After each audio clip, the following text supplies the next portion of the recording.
Class 9 আমি পঢ়ি আছোঁ কলাৰ বিষয়ে। যোৱা ক্লাছত উদ্ভিদ কলাৰ বিষয়ে পঢ়িছিলোঁ। আজি আমি পঢ়িম প্ৰাণী কলা, এনিমেল টিছু। আমি জানো যে বহুকোষী প্ৰাণীৰ দেহবিলাক অসংখ্য কোষেৰে গঠিত, হয়নে? এই কোষবোৰৰ আকাৰ, গঠন আৰু কামবোৰো বেলেগ বেলেগ, ঠিক আছে?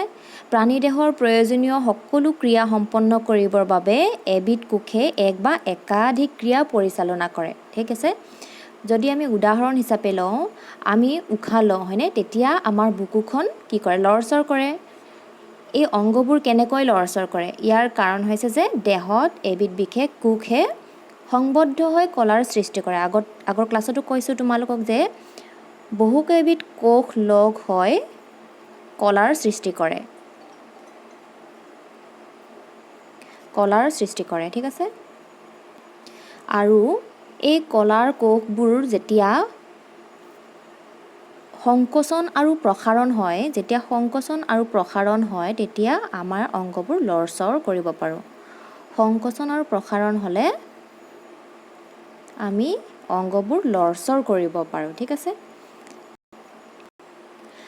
আমি সকলোৱে উশাহ নিশাহ লওঁ, হয়নে? উশাহত আমি কি কৰোঁ? অক্সিজেন গেছ লওঁ আমি উশাহত। নাকেৰে আমি উশাহ নিশাহ লওঁ আৰু সেই উশাহত অক্সিজেন গেছ লওঁ। আৰু সেই অক্সিজেন ভাগ ক'লৈকে যায়? হাওঁফাওঁলৈকে যায়। হাওঁফাওঁৰ কোষবিলাকে সেই অক্সিজেনখিনি শোষণ কৰি ৰাখে, ঠিক আছে? তাৰ পাছত কি কৰে? তেজৰ দ্বাৰা এই অক্সিজেনখিনি দেহৰ বিভিন্ন অংশলৈ বিয়পি যায়, ঠিক আছে? আৰু এই তেজে দেহৰ এটা অংশৰ পৰা আন এটা অংশলৈ খাদ্য আৰু অক্সিজেনবোৰক কঢ়িয়াই লৈ ফুৰে, ঠিক আছে? আমি যেনেদৰে হাতখন লৰচৰ কৰিব পাৰোঁ, ভৰিখন লৰচৰ কৰিব পাৰোঁ, হয়নে? এই লৰচৰ কৰিব পৰা কলাবিধ কি? কোনবিধ কলাৰ বাবে আমি হাতখন লৰচৰ কৰিব পাৰোঁ বা গোটেই মানুহটো ঘূৰা ফুৰা কৰিব পাৰোঁ, ঠিক আছে? এই বিষয়ে আমি পঢ়িম আৰু এই কাৰ্যৰ ওপৰত ভিত্তি কৰি কলাবোৰক কিছুমান প্ৰকাৰত ভাগ কৰা হৈছে। সেই ভাগবোৰ পঢ়িম আমি এতিয়া। সেই কাৰ্যবোৰৰ ওপৰত ভিত্তি কৰি কলাসমূহক কি ভাগত ভগাব পাৰি? চোৱা, 1 নম্বৰ হৈছে 4টা ভাগত ভগাব পাৰি। 1 নম্বৰ হৈছে আচ্ছাদক কলা, এপিথেলিয়েল টিছু। 2 নম্বৰ হৈছে সংযোজক কলা, কানেক্টিভ টিছু। 3 নম্বৰ হৈছে পেশী কলা, মাস্কুলাৰ টিছু। আৰু 4 নম্বৰটো হৈছে স্নায়ু কলা, নাৰ্ভাছ টিছু, ঠিক আছে? আচ্ছাদক কলা 1 নম্বৰত আছে। আচ্ছাদক কলা এপিথেলিয়েল টিছুই কি কৰে? আমাক প্ৰটেক্ট কৰি ৰাখে। সংযোজক কলা হ'ল কানেকশ্যন, সেইকাৰণে কানেক্টিভ টিছু বুলি কয়, সংযোগ কৰি ৰাখে। পেশী কলা, পেশী জানা তোমালোকে, মাস্কুলাৰ টিছু, ঠিক আছে? স্নায়ু কলা, নাৰ্ভাছ টিছু। এতিয়া আমি এটা এটাকৈ পঢ়িম ইয়াৰ বিষয়সমূহ। প্ৰথমটো আছে আচ্ছাদক কলা, এপিথেলিয়েল টিছু। ই কি কৰে? প্ৰাণীৰ দেহক সুৰক্ষা দিয়ে। ইয়াতে কি লিখিছে? প্ৰাণীৰ দেহক সুৰক্ষা প্ৰদান কৰা বাহ্যিক আৱৰণখনেই আচ্ছাদক কলা। ই কি কৰে? প্ৰাণীৰ দেহক সুৰক্ষা প্ৰদান কৰে আৰু ই বাহ্যিক আৱৰণ, ঠিক আছে? প্ৰাণীৰ দেহক সুৰক্ষা প্ৰদান কৰা বাহ্যিক আৱৰণখনেই আচ্ছাদক কলা। এই কলাৰ কোষবোৰৰ মাজত আন্তঃকোষীয় স্থান নাথাকে। ই দেহৰ বিভিন্ন অংগ আৰু দেহগুহাৰ আৱৰণ গঠন কৰে। ছাল, মুখৰ অন্ত আৱৰণী, ৰক্তবাহকৰ অন্ত আৱৰণী, হাওঁফাওঁৰ বায়ুথলী আৰু বৃক্কনলিকাৰ আভ্যন্তৰীণ বেৰ, এইটো বুৰ নহয়, বেৰ হয়, আভ্যন্তৰীণ বেৰ আচ্ছাদক কলাৰে গঠিত, ঠিক আছে? ই হৈছে বাহ্যিক আৱৰণ, দেহৰ বাহ্যিক আৱৰণ, ঠিক আছে? দেহৰ যিকোনো স্থানত কোনো বস্তু যদি প্ৰৱেশ কৰে, তেতিয়াহ'লে প্ৰথমতে আচ্ছাদক কলা ভেদ কৰি পিনে এই আচ্ছাদক কলাখন পাৰ হৈ পিনেহে সেই বস্তু বা পদাৰ্থবিধ ভিতৰত সোমাব পাৰে। এতিয়া এই আচ্ছাদক কলাৰো বহুত ভাগ আছে। 4 প্ৰকাৰৰ আচ্ছাদক কলা আছে। প্ৰথমটো হ'ল চতিয়া আচ্ছাদক কলা, ছেকেণ্ডটো হ'ল ঘনকাকৃতিৰ আচ্ছাদক কলা, স্তম্ভাকৃতিৰ আচ্ছাদক কলা আৰু স্তৰীভূত আচ্ছাদক কলা। এতিয়া এই চতিয়া আচ্ছাদক কলানো কি?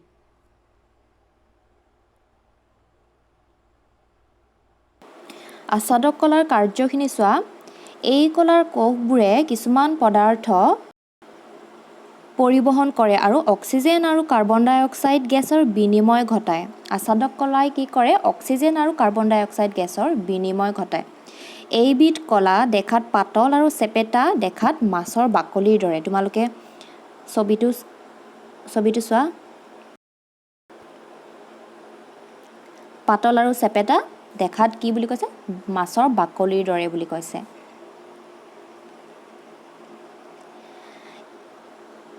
ইছ'ফেগাছ ক'ত ক'ত পোৱা যায়? আচ্ছাদক কলা ক'ত ক'ত পোৱা যায়? ইছ'ফেগাছত পোৱা যায়। মুখ গহ্বৰৰ ভিতৰৰ আৱৰণী ইছ'ফেগাছ আৰু মুখ গহ্বৰৰ ভিতৰৰ আৱৰণিত এইবিধ কলা পোৱা যায়। আৰু কি কৰে? ই দেহত থকা অংগক বাহ্যিক আঘাতৰ পৰা ৰক্ষা কৰে। ঠিক আছে? বাহ্যিক আঘাতৰ পৰা ই ৰক্ষা কৰে। ইয়াৰ পাছত আছে চতিয়া আচ্ছাদক কলা হ'ল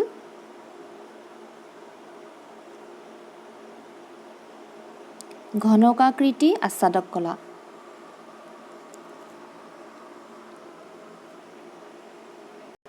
এইবিধ কলাৰ আকাৰ ঘনক এটাৰ নিচিনা, কিউব এটাৰ নিচিনা।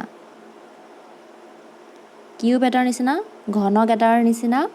বৃক্ক, থাইৰয়ড আৰু লালতী গ্ৰন্থিত এইবিধ কলা পোৱা যায়। ঘনকাকৃতি আচ্ছাদক কলা ক'ত পোৱা যায়? বৃক্ক, থাইৰয়ড আৰু লালতী গ্ৰন্থিত পোৱা যায়। দেহক সুদৃঢ়তাৰে ৰক্ষণাবেক্ষণ দিয়ে। কেতিয়াবা আচ্ছাদক কলাৰ কোষবোৰ ৰূপান্তৰিত হৈ কিছুমান গ্ৰন্থি কোষৰ সৃষ্টি কৰে। গ্ৰন্থিবোৰৰ পৰা কিছুমান ৰস নিঃসৰিত হয়। এই ধৰণৰ কলাসমূহক গ্ৰন্থি আচ্ছাদক কলা বুলি কোৱা হয়। এইবোৰ তোমালোকে ধুনীয়াকৈ লিখি ল'বা বহীত, আৰু ছবিকেইটাতো আঁকিছা বাৰু, আঁকিবলৈ দিছিলোঁ মই তোমালোকক। 3 নম্বৰটো হ'ল স্তম্ভাকৃতিৰ আচ্ছাদক কলা। ক্ষুদ্ৰান্তৰ আন্তৰিক ভিলাই শ্বাসনলীৰ কোষবোৰ স্তম্ভ আকৃতিৰ। স্তম্ভ আকৃতি কেনেকুৱা? স্তম্ভ আকৃতি দীঘলীয়া, স্তম্ভৰ নিচিনা। ক্ষুদ্ৰান্তৰ আন্তৰিক ভিলাই আৰু শ্বাসনলীৰ কোষবোৰ কেনেকুৱা? স্তম্ভ আকৃতিৰ। ঠিক আছে? এই কোষবোৰে আচ্ছাদক কলাৰ মাজেৰে দ্ৰব্যৰ সৰবৰাহ নিয়ন্ত্ৰণ কৰে। শ্বাসনলীৰ কোষবোৰৰ স্তম্ভাকাৰ আৰু ইয়াৰ মুক্ত প্ৰান্তত অতি সূক্ষ্ম চিলিয়া বা কেশৰ থাকে। এই স্তম্ভাকৃতিৰ আচ্ছাদক কলাত কি থাকে? চুলিৰ নিচিনা কিছুমান চিলিয়া থাকে। চিলিয়া বুলি কয়, চিলিয়া বা কেশৰ থাকে। 4 নম্বৰটো হ'ল স্তৰীভূত চতিয়া আচ্ছাদক কলা। স্তৰীভূত মানে স্তৰ, ষ্টৰ্ছ। বহুতকেইটা তৰপ, বহুতকেইটা স্তৰ লগ লাগি এই কলাবিধ হৈছে বহুতকেইটা চতিয়া আচ্ছাদক কলা লগ হয়।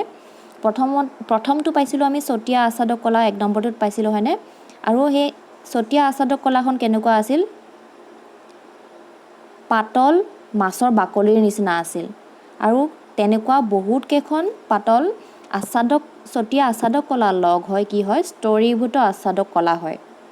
বহুতকেইখন যদি চতিয়া আচ্ছাদক কলা লগ হয়, বহুতকেইটা স্তৰ লগ হৈ পিনে চতিয়া আচ্ছাদক কলাৰ স্তৰ লগ হৈ পিনে স্তৰীভূত চতিয়া আচ্ছাদক কলাৰ গঠন হয়। ঠিক আছে?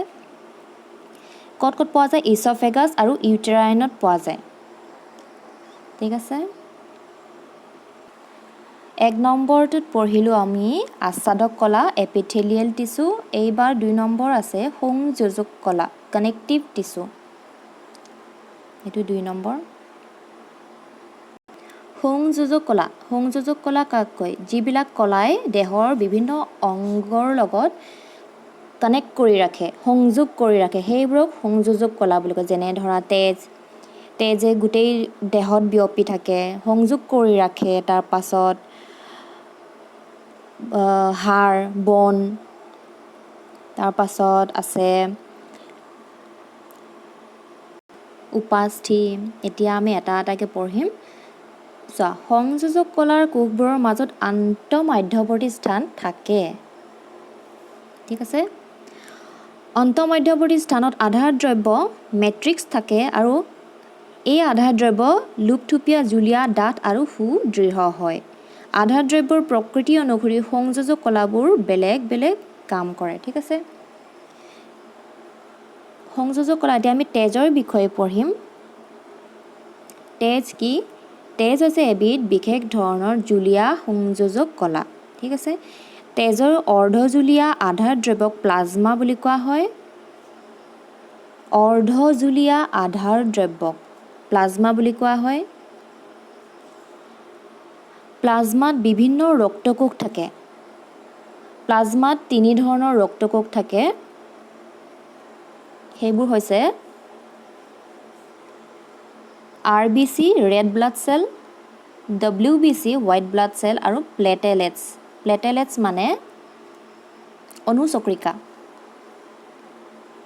RBC WBC আৰু অনুচক্ৰিকা থাকে একদমে মনত ৰাখিবা বহুত ইম্পৰ্টেন্ট হয়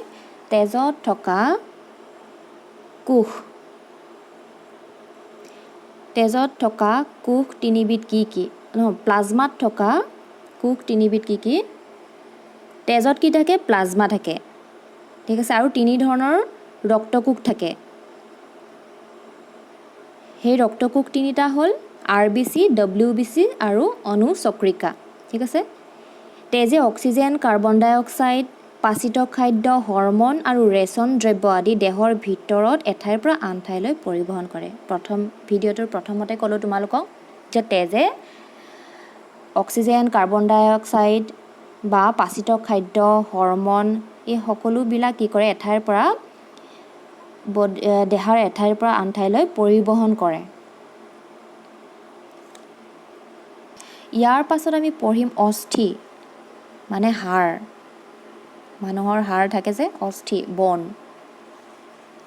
ইও এবিধ কি হয় সংযোজক কলা যিহেতু আমাৰ দেহটো হাড় নহলে আমাৰ দেহটো হ'ব জানো গোটেই দেহটোক সংযোগ কৰি ৰাখিছে হয়নে সেইবাবে ইয়াকো কোৱা হয় সংযোজক কলা অস্থিয়ে প্ৰাণী দেহৰ ভাৰ বহন কৰে তথা দেহৰ আকৃতি প্ৰদান কৰে হাড়বিলাকে আমাৰ দেহৰ গোটেই ভাৰখিনি বহন কৰি ৰাখে আমাক থিয় কৰাই ৰাখিব পাৰে গোটেই আমাৰ বডিৰ ভাৰখিনি বহন কৰি ৰাখিব পাৰে অস্থি কলা কঠিন শক্তিশালী আৰু অস্থিতিস্থাপক হয় ঠিক আছে অস্থিত থকা অস্থিকোষবোৰত কেলছিয়াম আৰু ফসফৰাছ থাকে প্ৰশ্ন আহিব পাৰে যে অস্থিত থকা কোষবিলাক কিহেৰে গঠিত কি থাকে কেলছিয়াম আৰু ফসফৰাছ থাকে এডাল অস্থিক আনডাল অস্থিৰ লগত সংযোগ কৰি বান্ধি ৰখা আন এবিধ সংযোজক কলাক লিগামেণ্ট বুলি কোৱা হয় লিগামেণ্ট এইখন ভৰি যিটো জইন আছে চোৱা ইয়াতে কি দিছে সংজ্ঞাটো দিছে এডাল অস্থিক আন অস্থিৰ লগত সংযোগ কৰি ভৰিখনৰ এইখিনি বেলেগ আৰু এইখিনি বেলেগ ঠিক আছে এই দুইডাল অস্থি লগাই থকা সংযোগ কৰি ৰখা এই ঠাইখিনি কি কয় এই জইনটোক কি কয় লিগামেণ্ট বুলি কোৱা হয় ঠিক আছে আৰু আছে টেণ্ডন হ'ল স্থিতিস্থাপক পেশীবোৰক অস্থিৰ লগত বান্ধি ৰখা এবিধ সংযোজক কলা ঠিক আছে টেণ্ডনসমূহ শক্তিশালী আৰু সামান্যভাৱে লেহুকা অহিয়া কলাৰে গঠিত এই গোটেইবোৰ ধুনীয়াকৈ লিখি ল'বা অস্থিৰ পাছত আছে উপাস্থিবোৰ কি ইয়াৰ আধাৰ দ্ৰব্য প্ৰটিন আৰু শৰ্কৰাৰে গঠিত উপাস্থিৰ আধাৰ দ্ৰব্যবোৰ প্ৰটিন আৰু শৰ্কৰাৰে গঠিত অস্থি কিহেৰে গঠিত আছিল কেলছিয়াম আৰু ফসফৰাছ উপাস্থি প্ৰটিন আৰু শৰ্কৰা উপাস্থি হাত আৰু ভৰিৰ অস্থিৰ মূৰ অংশত নাক কাণ ট্ৰেকিয়া আৰু লেৰিংছত পোৱা যায় অস্থি ক'ত পোৱা যায় মনত ৰাখিবা ইয়াৰ পাছত আছে এৰিঅলাৰ টিস্যু এৰিঅলাৰ কলা ক'ত পোৱা যায় এৰিঅলাৰ কলা পোৱা যায় ছাল উপাস্থি আৰু পেশীৰ মাজত ৰক্তনলিকা আৰু স্নায়ুৰ চাৰিওফালে আৰু অস্থি মজ্জাত পোৱা যায়। অস্থি মজ্জা মানে বন মেৰু।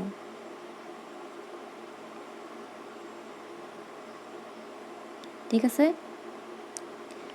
কলাৰ ক্ষত অংশ মেৰামতি কৰে। এৰিউলাৰ ক'ত পোৱা যায়? ছাল, উপাস্থি, পেশীৰ মাজত, ৰক্তনলী আৰু স্নায়ুৰ চাৰিওফালে থাকে। স্নায়ু নাৰ্ভৰ চাৰিওফালে থাকে আৰু বন মেৰুত পোৱা যায় এৰিউলাৰ টিচু। আৰু কলাবিলাকৰ ক্ষত অংশ মেৰামতি কৰে। প্ৰশ্ন আহিব পাৰে যে কোনবিধ কলাই ক্ষত অংশ মেৰামতি কৰে? এৰিউলাৰ কলা। ইয়াৰ পাছত আছে চৰ্বি। আমাৰ ছালৰ তলত আভ্যন্তৰীণ অংগৰ চাৰিওফালে মেদ জমা হৈ থকা কলাক মেদ কলা বোলে। এই কলাৰ কোষবোৰ চৰ্বিৰে ভৰি থাকে। মেদ কলাবোৰ কিহেৰে গঠিত? কিহেৰে ভৰি থাকে? চৰ্বিৰে গঠি থাকে। ঠিক আছে।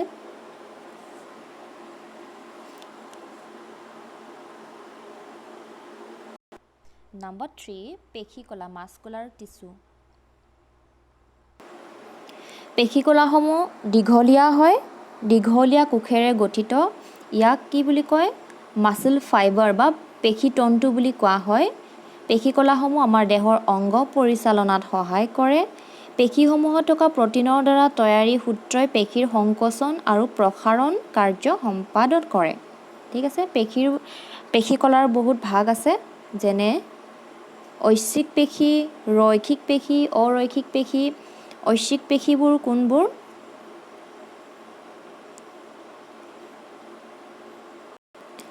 আমি হাত ভৰি নিজৰ ইচ্ছামতে কি কৰিব পাৰোঁ? লৰচৰ কৰিব পাৰোঁ। প্ৰাণী যদি ইচ্ছামতে সংকুচিত কৰিব পাৰে বা লৰচৰ কৰিব পাৰে, তেনেকুৱা পেশী কি হয়? ঐচ্ছিক পেশী বুলি কয়। যোনবিলাক পেশীৰে আমি নিজৰ ইচ্ছামতে লৰচৰ কৰিব পাৰোঁ, সেইবিলাকক ঐচ্ছিক পেশী বুলি কয়। আৰু ৰৈখিক পেশী কি? পেশীসমূহত কিছুমান অনুপ্ৰস্থ স্বচ্ছ আৰু অস্বচ্ছ পথালি ৰেখা থাকে। অস্বচ্ছ ৰেখাবোৰক ডাৰ্ক বেণ্ড আৰু স্বচ্ছ ৰেখাবোৰক লাইট বেণ্ড বোলে। সেইকাৰণে এই পেশীবোৰক ৰৈখিক পেশী বুলি কোৱা হয়। এই কোষবিলাক দীঘলীয়া, চুঙাকৃতিৰ আৰু শাখাহীন।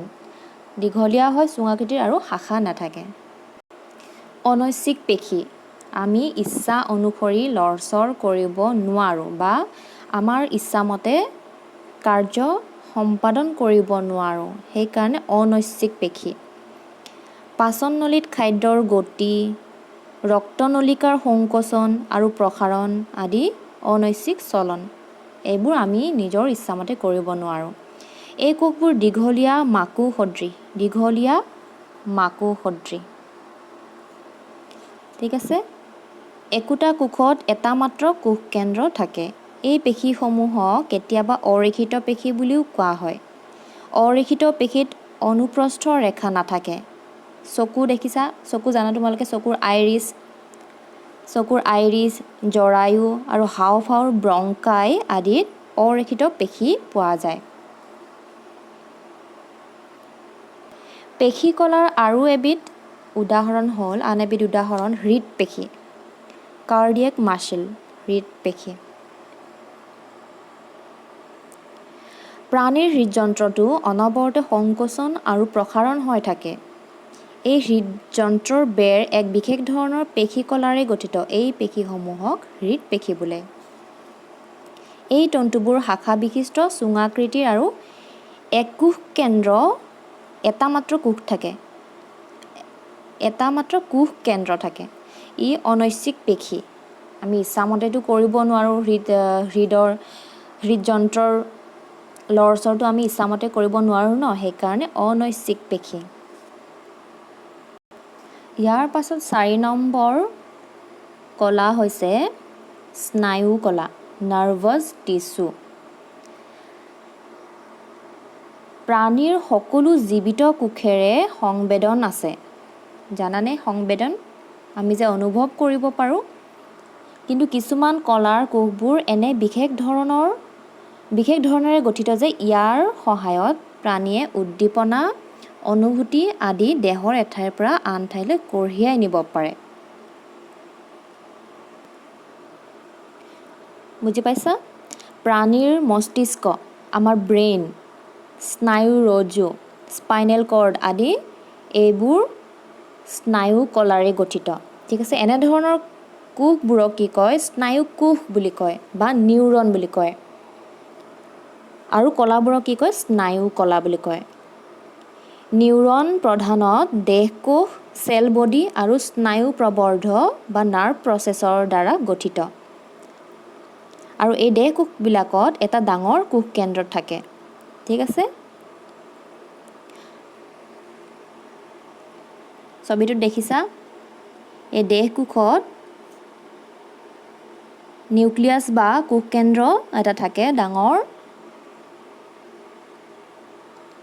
আৰু ই কি কৰে? কোষ প্ৰৰসত থাকে। এইবিলাক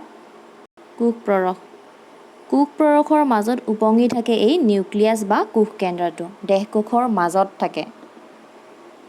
ঠিক আছে, এইটো হ'ল স্নায়ু কোষ বা নিউৰনৰ ছবি।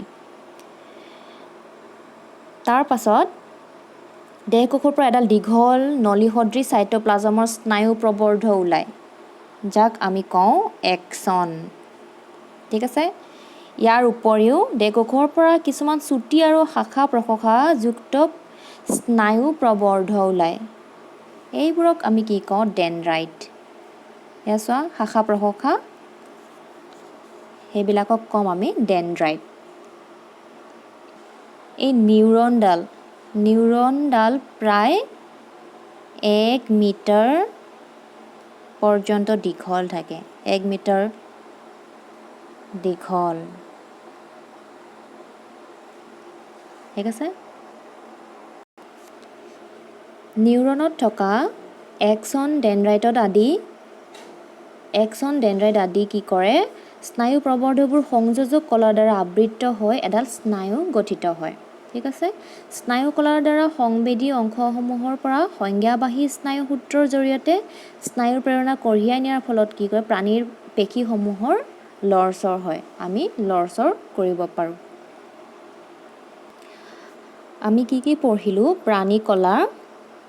প্ৰাণী কলা 4 প্ৰকাৰৰ আছিলে: আচ্ছাদক কলা, সংযোজক কলা, পেশী কলা আৰু স্নায়ু কলা। আচ্ছাদক কলা 4 প্ৰকাৰৰ পাইছিলোঁ আমি: ছটিয়া আচ্ছাদক কলা, ঘনাকাৰ আচ্ছাদক কলা, স্তম্ভাকাৰ আচ্ছাদক কলা আৰু স্তৰীভূত আচ্ছাদক কলা। সংযোজক কলা কি আছিলে?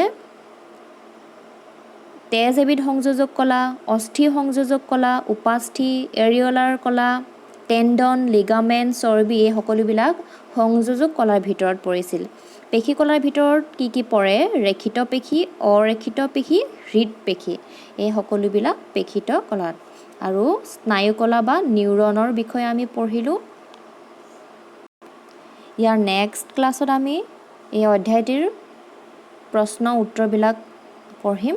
ঠিক আছে, গোটেই নোটছবোৰ ভালদৰে লিখি ল'বা তোমালোকে। মই গোটেইখিনি আকৌ এবাৰ দেখাইছোঁ, ভালকৈ লিখি ল'বা।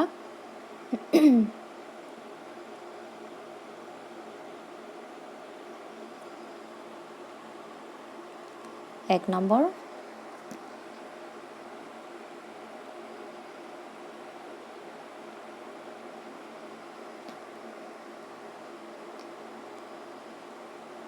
যোৱা ক্লাছৰ প্লান্ট টিছু উদ্ভিদ কলাৰ বিষয়ে বহুতেই লিখা নাই। তোমালোকে মোক হোমৱৰ্কখিনি দিয়া নাই, ফটো মাৰি পঠোৱা নাই, পঠাবা।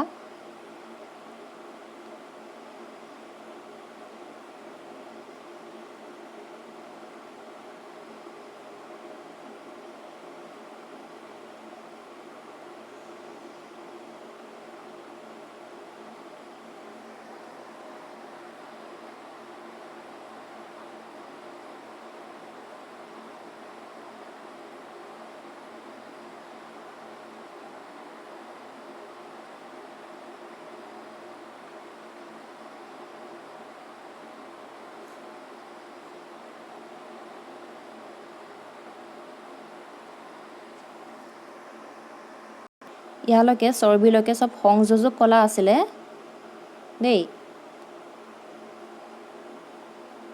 উপাস্থি, অস্থি, উপাস্থি, তাৰপাছত এৰিঅলাৰ কলা, চৰ্বি, এইবিলাক চব সংযোজক কলা। ইয়াৰ পাছতহে আহিব পেশী কলা পেশী কলাৰ ভিতৰত থাকিব ঐচ্ছিক পেশী ৰৈখিক পেশী অৰৈখিক পেশী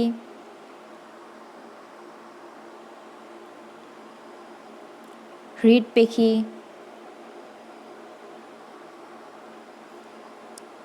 তাৰ পাছতহে আহিব স্নায়ু কলা এই ডায়াগ্ৰামটো এই ছবিটো বেছিভাগে পৰীক্ষাবিলাকত আহে আঁকিব দিয়ে তোমালোকে প্ৰেক্টিছ কৰিবা মই আঁকিব দিছিলোঁ তোমালোকক হোমৱৰ্কবিলাক ছাবমিট কৰিছা সকলোৱে ঠিক আছে থেংক ইউ